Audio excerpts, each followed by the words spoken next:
ग्रंथों में लिखा गया है कि यदि मनुष्य मौन रहना सीख ले तो उसकी अधिकांश समस्याएं स्वयं ही समाप्त हो जाती हैं। और सत्य में मौन में बड़ी शक्ति होती है, बड़ा बल होता है, किंतु वो बल किस काम का जो समय आने पर आपके काम ही ना आए।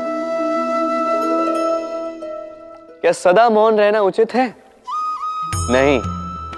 इतिहास साक्षी है, संसार में अधिक विपदाएं इसलिए आई क्योंकि समय पड़ने पर मनुष्य उसका विरोध नहीं कर पाया, मौन रह गए। यदि मौन रहना शस्त्र है तो उसका सही समय पर उपयोग करना भी आवश्यक है।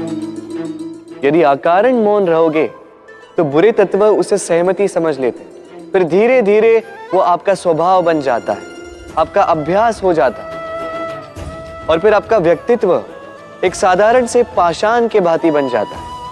अपनी वाणी का आवश्यकता पड़ने पर सदुपयोग कीजिए। वाणी को कब वश में रखना है और कब मौन नहीं रहना है, इससे भी अधिक महत्वपूर्ण है ये समझना कि उसे कब तोड़ना है।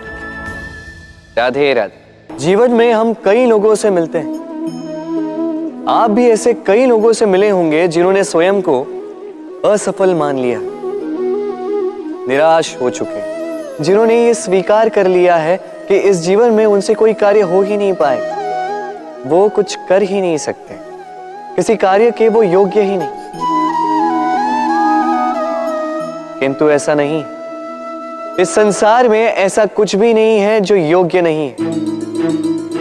कोई ऐसा अक्षर नहीं है जो किसी मंत्र का भाग ना, कोई ऐसी जड़ी बूटी नहीं है जो औषधि ना, कोई ऐसा विष नहीं है जो समय आने पर अमृत ना बन जाए।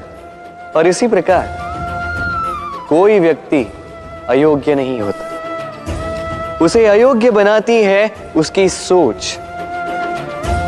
इसलिए स्वयं को जानो, जान जाओगे कि आप क्या हो।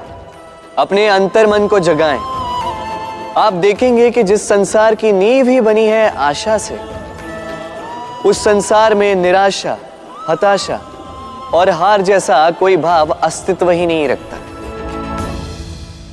राधे राधे।